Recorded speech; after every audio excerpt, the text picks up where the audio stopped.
नमस्ते। आज हम सब मिलकर एक बहुत ही खूबसूरत कविता को समझने की कोशिश करेंगे।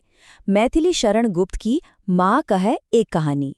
अब ये कोई साधारण कहानी नहीं है, बल्कि ये तो कहानी के अंदर एक और कहानी है।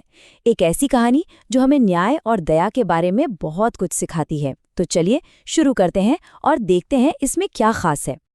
और कविता की शुरुआत होती है इन्हीं प्यारे से शब्दों से, माँ कहे एक कहानी। सोचिए, एक बच्चा है राहुल जो अपनी माँ यशोधरा से जिद कर रहा है कि वो उसे एक कहानी सुनाए। सुनने में तो ये एक बड़ी ही आम सी मासूम सी बात लगती है ना? लेकिन यही मासूम सी मांग एक बहुत ही गहरे संवाद की वजह बनने वाली है। तो यहीं से हमारी बाहरी कहानी मतलब फ्रेम नैरेटिव शुरू होती है। एक तरफ माँ है और दूसरी तरफ उनका बेटा, और उनके बीच का वो प्यारा सा रिश्ता। राहुल तो बस कहानी सुनने के लिए बेताब है, पर माँ उसे सिर्फ बहलाने के लिए कोई कहानी नहीं सुनाने वाली। वो एक ऐसी कहानी चुनती हैं जिसमें एक बहुत बड़ा सबक छिपा है। अब आते हैं किरदारों पर, और यहीं से बात दिलचस्प होनी शुरू होती है। देखिए, कहानी सुनने वाला कौन? बेटा राहुल। और जानते हैं, आगे चलकर वही जज की भूमिका भी निभाने वाला है। कहानी सुना कौन रहा है? माँ यशोधरा। लेकिन असली हीरो कौन है इस कहानी का? कहानी का हीरो है राहुल के ही पिता, तात, यानी सिद्धार्थ। जी हाँ, वही सिद्धार्थ जिन्हें हम सब बाद में गौतम बुद्ध के नाम से जानते हैं। तो बस माँ यशोधरा कहानी सुनाना शुरू करती हैं, एक ऐसी कहानी जो राहुल के पिता की जिंदगी से जुड़ी है। आइए अब हम भी उस कहानी में चलते हैं और देखते हैं कि कैसे एक बिल्कुल शांत और खूबसूरत सुबह एक बड़ी नैतिक उलझन में बदल जाती है। जरा सोचकर देखिए, एक खूबसूरत सा बगीचा है, सुबह का वक्त है और सिद्धार्थ वहां टहल रहे हैं। चारों तरफ रंग बिरंगे फूल खिले हुए हैं। पत्तों पर ओस की बूंदें ऐसे चमक रही हैं जैसे मोतियों। हल्की हल्की ठंडी हवा चल रही है और कानों में पड़ रही है पक्षियों की मीठी आवाज। मतलब माहौल एकदम शांत, सुकून देने वाला। सब कुछ इतना शांत है, और तभी धड़ाम, ये शांति भंग हो जाती है। अचानक आसमान से एक हंस, जिसे एक तीखा बाण लगा है, घायल होकर सीधा सिद्धार्थ के सामने आकर गिरता है। और बस यहीं से कहानी का असली संघर्ष, असली टकराव शुरू होता है। और ये घटना दो विचारधाराओं को आमने सामने लाकर खड़ा कर देती है।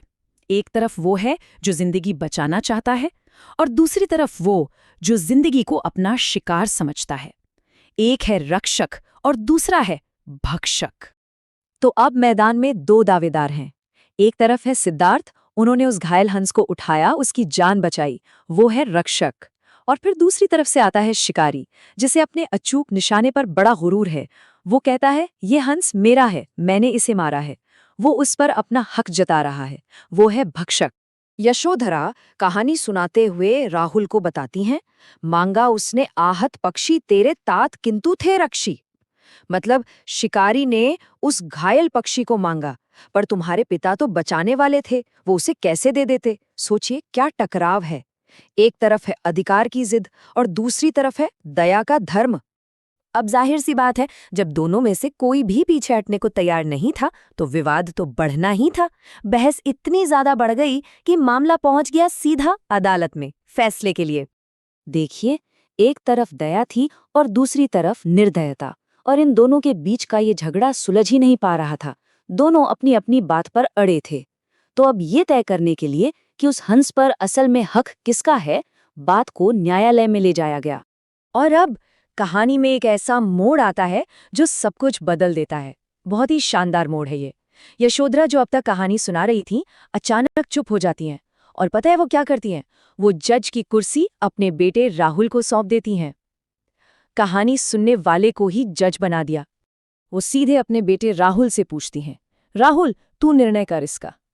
सोचिए, वो कह रही हैं, बेटा अब तुम फैसला करो, बताओ न्याय को किसका साथ देना चाहिए।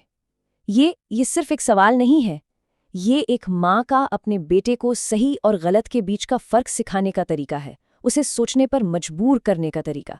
और राहुल, एक बच्चे के मन में न्याय का विचार कितना साफ और सीधा होता है ना? उसका तर्क बहुत ही सरल लेकिन बहुत गहरा है। वो कहता है, अगर कोई किसी बेगुनाह को मार रहा है तो क्यों कोई दूसरा उसे बचाने के लिए आगे ना आए? सीधी सी बात है, बचाने वाला हमेशा मारने वाले से बड़ा होता है। और फिर आता है राहुल का फैसला, न्याय दया का दानी। क्या खूब कहा है। मतलब न्याय हमेशा दया करने वाले का साथ देता है। इनाम उसे मिलता है जो करुणा दिखाता है, रहम करता है।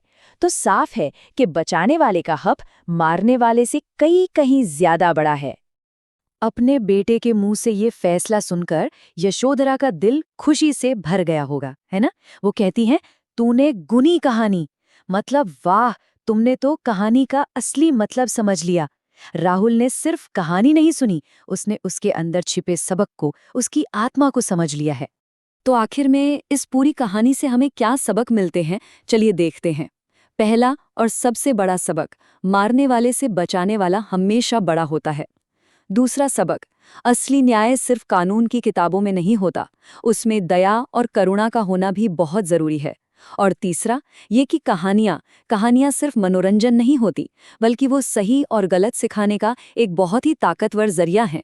और आखिर में ये पूरी बातचीत हमें एक बहुत बड़े सवाल पर लाकर छोड़ देती है। सोचिए जरा, क्या ज्यादा ताकतवर है, किसी को नियम कानून रटा देना या फिर उसे एक ऐसी कहानी सुनाना जिससे वो सही और गलत के एहसास को खुद महसूस कर सके।